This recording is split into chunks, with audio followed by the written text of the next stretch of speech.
Olá, seja muito bem-vindo. Que bom ter você aqui conosco. Antes de começarmos o nosso conteúdo, eu te faço um convite especial. Por gentileza, se inscreva no canal para não perder os próximos vídeos. Comente abaixo o que você achou e suas sugestões. Deixe o seu like para sabermos que você gostou. E se possível, compartilhe este vídeo com seus amigos e nas suas redes sociais. Muitíssimo obrigado. Vamos ao vídeo. A história da destruição do Templo de Jerusalém, o exílio babilônico e a ascensão de Ciro, o Grande, é um dos períodos mais cruciais e traumáticos na história judaica. 1. A destruição do Templo e o exílio babilônico. O clímax da crise ocorreu após anos de tensões e revoltas de Judá contra o domínio do Império Babilônico, liderado por Nabucodonosor e Porimê. O cerco e a queda, 586 a.C. 1. Rebelião de Zedequias. O rei Zedequias, colocado no trono de Judá como vassalo pelos babilônios, se rebelou buscando aliança com o Egito, contrariando o aviso dos profetas como Jeremias. 2. Cerco. Em resposta, Nabucodonosor marchou sobre Judá, cercando Jerusalém por cerca de 2 anos. A data mais aceita para a queda da cidade é 586 a.C. Destruição. A cidade finalmente caiu devido à fome e à pressão militar. As tropas babilônicas, lideradas pelo comandante Nebuzaradã, saquearam e destruíram completamente o Templo de Salomão, o primeiro templo, o Palácio Real e as muralhas da cidade, incendiando Jerusalém. A história de Daniel no cativeiro babilônico é um notável exemplo de fidelidade religiosa e sabedoria em um ambiente estrangeiro e hostil. Início do cativeiro e treinamento. Deportação. Daniel era um jovem judeu, provavelmente de linhagem nobre, levado para a Babilônia em 605 a.C., durante a primeira deportação ordenada por Nabucodonosor I, rei da Babilônia, após a conquista de Jerusalém. Seleção e mudança de nome. Ele e seus 3 amigos, Hananias, Misael e Azarias, foram escolhidos, juntamente com outros jovens judeus promissores, para um treinamento especial de 3 anos na corte real, onde aprenderiam a língua e a cultura dos caldeus. Seus nomes foram mudados para nomes babilônicos: Daniel para Beltesazar Trumandisriu e seus amigos para Sadraque, Mesaque e Abed-nego. Fidelidade na alimentação. Logo no início, Daniel e seus amigos demonstraram fidelidade à lei de Moisés ao recusarem a comida e o vinho da mesa do rei, que poderiam ser considerados impuros ou sacrificados a ídolos. Eles pediram para comer apenas vegetais e água por um período de teste de 10 dias. Ao final, eles se mostraram mais saudáveis do que os outros jovens, e o pedido foi concedido. Ascensão e serviços na corte real. Sabedoria e interpretação de sonhos. Deus abençoou Daniel com grande inteligência, sabedoria e a capacidade de interpretar sonhos e visões. Essa habilidade o elevou a posições de grande prestígio. Sonho de Nabucodonosor. Daniel interpretou o famoso sonho da estátua de metais diversos, ouro, prata, bronze, ferro e barro, que representava a sucessão de reinos mundiais, incluindo a Babilônia. Por causa disso, Nabucodonosor o nomeou governador sobre toda a província da Babilônia e chefe de todos os sábios.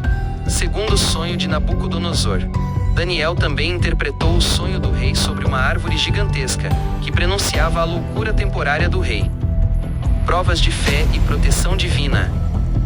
A vida de Daniel na Babilônia foi marcada por várias ocasiões em que sua fé foi testada. Fornalha ardente. Embora este evento envolva principalmente seus 3 amigos, Sadraque, Mesaque e Abed-nego, ele está intimamente ligado ao contexto de Daniel.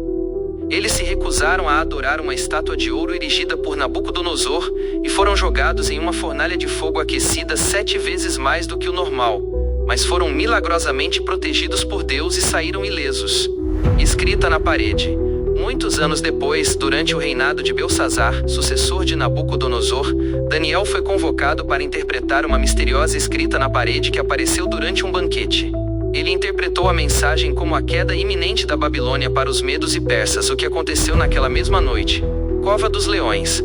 Após a Babilônia ser conquistada e Dario, o Medo, assumir o reino, Daniel foi promovido a uma alta posição. Invejado por outros administradores, eles tramaram contra ele, fazendo o rei assinar um decreto que proibia qualquer pessoa de fazer petições a qualquer deus ou homem, exceto ao rei, por 30 dias.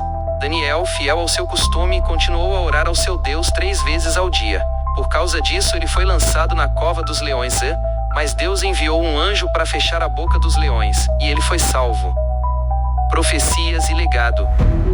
Visões proféticas. Daniel recebeu várias visões proféticas, capítulos 7 a 12, sobre o futuro de Israel e de outras nações, a vinda do Messias e o fim dos tempos. Permanência no exílio. Daniel viveu durante todo o período do cativeiro babilônico, 70 anos, e continuou a servir sob os reis persas, como Ciro, o Grande, demonstrando uma vida de integridade, sabedoria e fidelidade inabalável a Deus, mesmo em uma cultura pagã.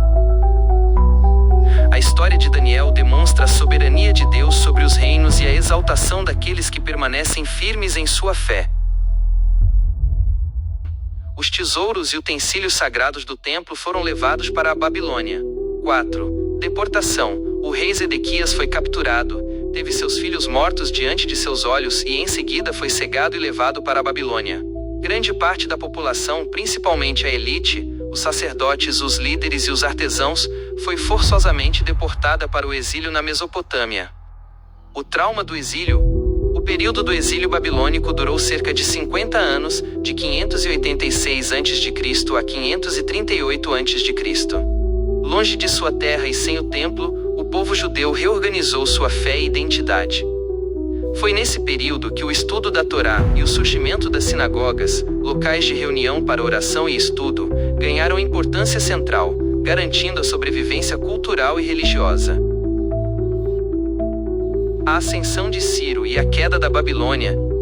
A dominação babilônica não durou muito. A ascensão de uma nova potência no leste, o Império Medo-Persa, selou o destino da Babilônia. A conquista de Ciro, 539 a.C. Ciro, o Grande, Ciro I o Grande, rei da Pérsia e dos Medos, era um líder militar e político notável. Ele avançou rapidamente, e em 539 a.C., suas forças conquistaram a cidade de Babilônia com pouca resistência. O Império Neobabilônico chegou ao fim. Política tolerante. Diferente dos babilônios que frequentemente deportavam e destruíam, Ciro estabeleceu uma política de relativa tolerância e respeito aos costumes e deuses dos povos conquistados. O decreto de Ciro e o retorno. A proclamação. No seu primeiro ano de reinado sobre a Babilônia, por volta de 538 a.C., Ciro emitiu um famoso decreto, registrado no livro de Esdras, que permitia aos judeus exilados retornarem a Judá e, crucialmente, reconstruírem o templo em Jerusalém. Ciro não apenas deu permissão, mas também devolveu os utensílios sagrados que Nabucodonosor havia saqueado e providenciou fundos do tesouro real para a obra. O retorno, liderados por Zorobabel, da linhagem de Davi, e o sumo sacerdote Josué, um primeiro grupo significativo de exilados, retornou a Jerusalém em 537 a.C., pondo fim ao período do exílio babilônico.